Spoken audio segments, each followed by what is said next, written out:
Sa magpapatuloy ng mga balita, nabayaran na ng Department of Health ang 90% mula sa kabuang Health Emergency Allowance Obligation na 103.5 billion para sa mga health worker na nagtatrabaho ng kasagsagan ng COVID-19 pandemic.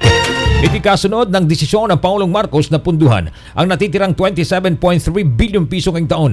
Noong September 20, na-disburse na ang 64% sa 17.4 billion piso mula sa karagdagang pundo na 27.3 billion piso. Ayon kay Health Secretary Ted Herbosa, ang 20 billion piso na isinauli ng PhilHealth sa Bureau of Treasury na sobrang bayad na hindi nagamit na pinagdagdag sa pundo para sa HAA ng COVID-19 frontliners. Kabilang sa mga pasilidad na nakatanggap lamang kamakailan ng Health Emergency Allowance ay ang Cardinal Santos Medical Center sa San Juan City at the Gentry Medical Center and Hospital sa General Trias, Cavite.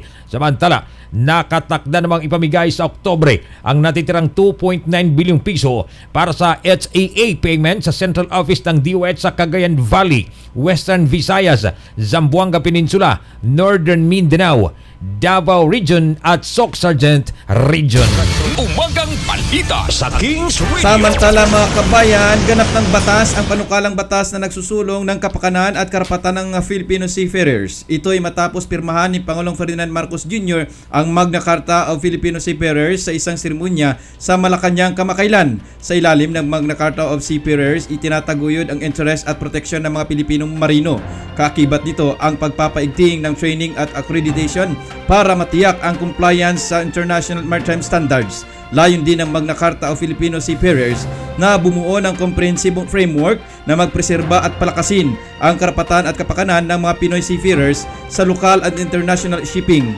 Matatandaang noong Pebrero pa dapat lagdaan ni PBBM ang nasabing panukala pero hindi natuloy dahil under review pa yung ito ng Presidente. Ikinagalak ni PBBM na ganap ng batas ang Magna Carta para sa mga Pilipino seafarers. Umagang balita sa Kings Radio. Samantala ang kabayan ay sinusulong ngayon ng isang mambabatas na mabigyan ng Christmas bonus at libreng legal na tulong para sa mga barangay tanods na layong kilalanin ang kanilang ibinibigay na napakalagang serbisyo para mamintina ang peace and order sa mga komunidad. Inihain ni Bicol Saro Party List Representative Brian Raymond Yamsuan ang House Bill number 10909 na magbibigay ng benepisyo kasama ang libreng legal assistance at insurance coverage sa mga nasabing panukala. Bibigyan ng prioridad ang mga barangay tanods sa livelihood programs ng national government o sa local government units.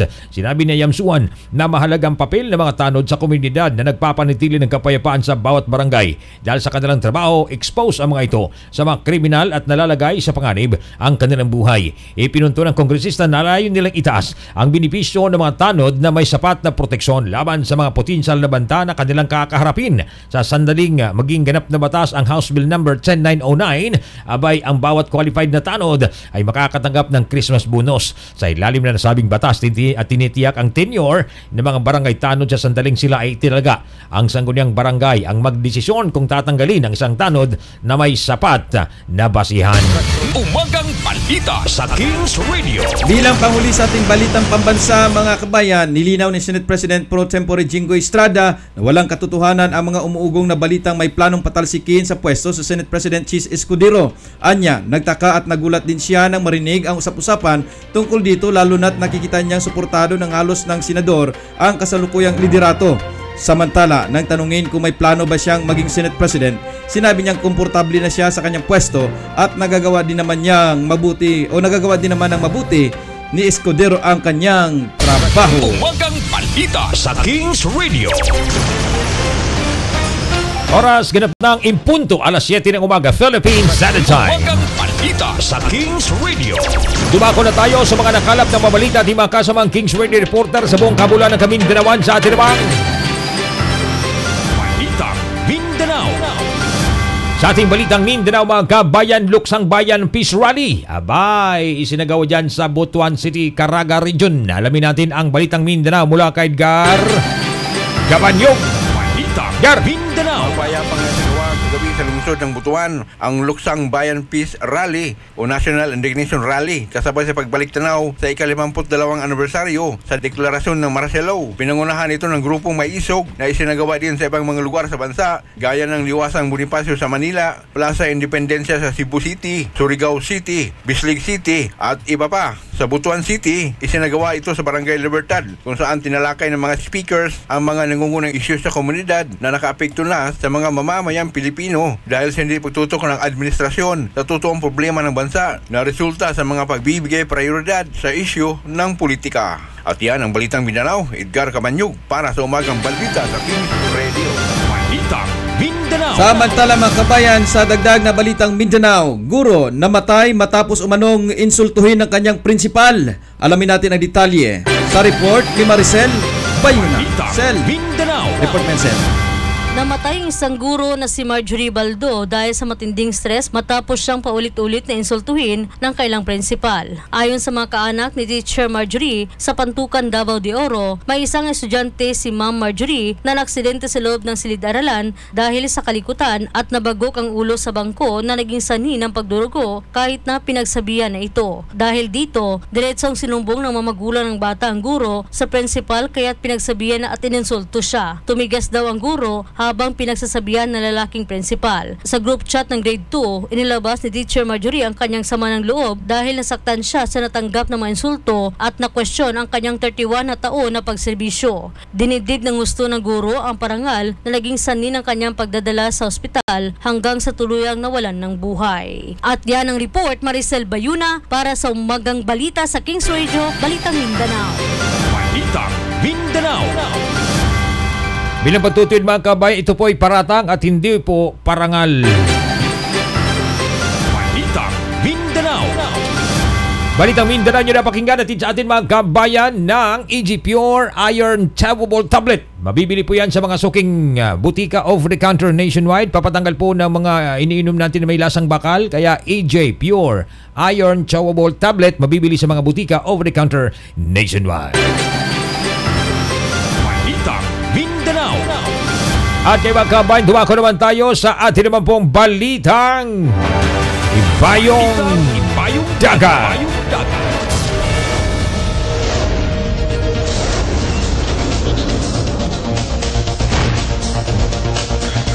Sa ating balitang Ibayong Dagat mga kabay, hindi na nakikita ni dating US President Donald Trump na tatakbo muli sa 2028 kapag ito ay natalo sa buwan ng Nobyembre o itong darating na buwan ng Nobyembre ngayong taon.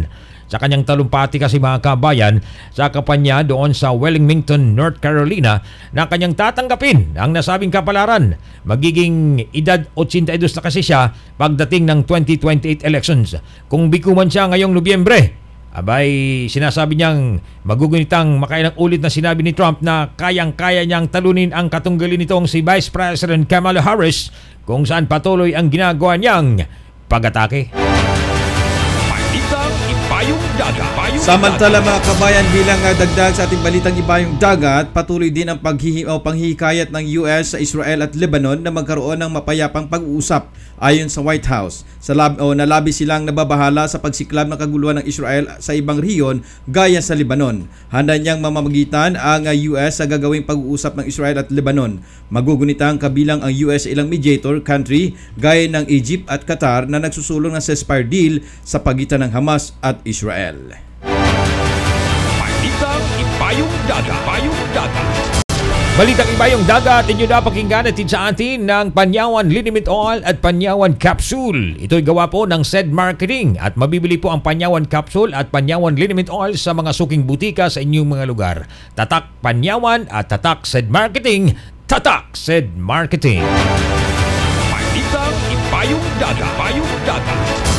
At dumako naman tayo mga kabayan sa atin naman balitang pampalakasan sa sports ngayon. Sports ngayon. Ang Kahas wagi matapos ma-disqualified ang nakalabang Thailand boxer. Alamin natin ang pampalakasan nito mula kay Edgar Camanyug. Nagwagi sa kanyang comeback fight. Jerwin ang Kahas matapos na ma-disqualified ang kalaban nito si Sokprasert Pumitak ng Thailand. Itinigil na kasi ng referee ang ikalimang round sa loob ng 2 and 34 seconds. Nang itulak nito ni Pontipak si Angkahas sa laban na ginanap sa lungsod ng Mandaluyong. Sa unang round kasi ay binilaan na ng referee ang Thai boxer na subalit hindi ito nakinig kaya pinatigil ang laban. Binawasan na ng puntos ang 36 anyos na si Pontipak at ito rin ay ika-20 pagkatapos natalo sa kanyang karera. Mula sa simula ay naging agresibo na si Angkahas kung saan pinabagsak niya ang veteranong si Puntipak. Meron ng 35 panalo, 4 natalo at 2 draw na may 23 knockout si Angkahas. Ito ang unang panalo niya matapos ang 7 buwan ng talunin siya ni Takuma Inoue sa Japan. At yan ang balitang pampalakasan ni Edgar Cabanyug para sa Umagang Balita. Ngayon. Balitang pampalakasan nyo na pakinggan natin sa atin ng Brain Health Capsule. At bilang pagtutwid, Grotol Mega at Grotol Syrup. Sa mga chikiting Grotol Syrup po, si medyo malaki-laki na konti, Grotol Mega po mga kabayan. Itanong nyo sa mga butika kasi mabibili na ito over the counter. Alam nyo po ang Grotol Mega at Grotol Syrup, pampatangkad, hindi sakitin ninyong mga anak, pampalakas ng immune system at booster. Kaya ho sa mga nanay at tatay ho riyan, abay alagaan ho ang inyong mga anak sa pamamagitan ng pagpapainom ng ating napakalusog na bitamina na Grotol Mega at Grotol Syrup. Mabibili sa mga suking butika over the counter nationwide. Sports. Ngayon. At ngayon, dumako naman tayo mga kabayan sa atin naman Showbiz. Ngayon. Samantala mga kabayan, sa atin hong balitang showbiz, Bailey Crawford naglulukha dahil sa pagkamatay ng kanyang ama. Alamin natin ang balitang showbiz na ito mula sa ating kasama, si Marcel Bayuna. Showbiz mo. Nagluluksa ngayon ang singer at TV host na si Bailey Crawford dahil sa pagpanaw ng kanyang amang si Jack. Sa social media post nito ay nagbahagi siya ng mga larawan kasama ang ama. Humingi ito ng kapatawaran sa ama dahil sa hindi niya ito nakapiling sa huling sandali nito. Nagpaabot naman ng pakikiramay at pagdarasal ng mga kasama nito sa showbiz. At yan ang showbiz balita, Maricel Bayuna para sa Umagang Balita sa Kings Radio. Showbiz balita nyo na pakinggan. At sa atin mga kabayan ng Brain Health Capsule. 1 capsule before bedtime.